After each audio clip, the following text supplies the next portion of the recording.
ISR 9 news కి స్వాగతం. ఎన్టీఆర్ జిల్లా జగ్గయ్యపేట పట్టణం SGS కాలేజీ గ్రౌండ్ లో జరిగిన ఎస్సీల ఆత్మీయ సమ్మేళన grand success. CM Jaganmohan Reddy మా వర్గాలకు పథకాల ద్వారా మేలు చేశారు.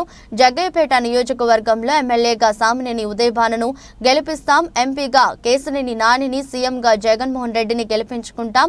మరియు మా ఎస్సీ సోదరులు సోదరీమణులు వైఎస్ఆర్సీపీకి అండగా ఉన్నారని జగ్గయ్యపేట నియోజకవర్గ Penuganchiprolu MPP Gandhi ISR 9 news ద్వారా తెలియజేశారు. నమస్కారం.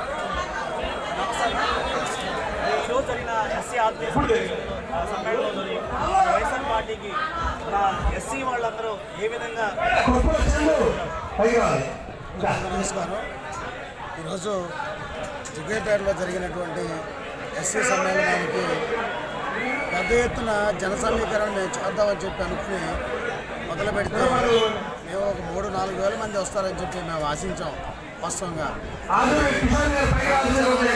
చేస్తూ జనాలు ఈరోజు రావడం.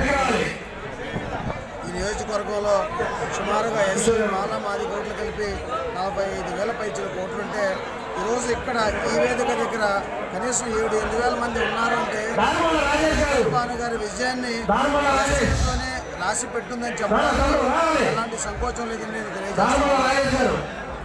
జగన్మోహన్ రెడ్డి గారు ఈరోజు ఇస్తున్నటువంటి సంక్షేమ పథకాలే కానీ, బడుగు బలహీన వర్గాలకు ఇస్తున్నటువంటి ఆదరణే కానీ జగన్మోహన్ రెడ్డి గారిని ఖచ్చితంగా మళ్ళొక్కసారి ముఖ్యమంత్రిని చేసుకోవాలని చెప్పి, అదేవిధంగా ఈ నియోజకవర్గంలో ఎస్సీల పక్షాన్ని గారిని మళ్ళొక్కసారి గెలిపించాలని చెప్పి ఎస్సీలను అనుకుని ఈరోజు మేము అనుకున్న దానికంటే ఎక్కువగా వచ్చి ఈ యొక్క ఆత్మీయ సమావేశాన్ని అఖండ విజయాన్ని చేకూర్చారని చెప్పి నేను తెలియజేస్తా ఉన్నా.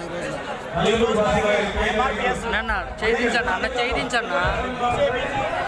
జనసేనకి టీడీపీకి మేము మద్దతు ఇస్తున్నామని చెప్పేసి ఎన్నో సభలో డైరెక్ట్గా చెప్తున్నారు. కొంచెం వెనక మీరు మన ఎస్సీ తరఫున మీరు ఏం చెప్పగలుగుతారు?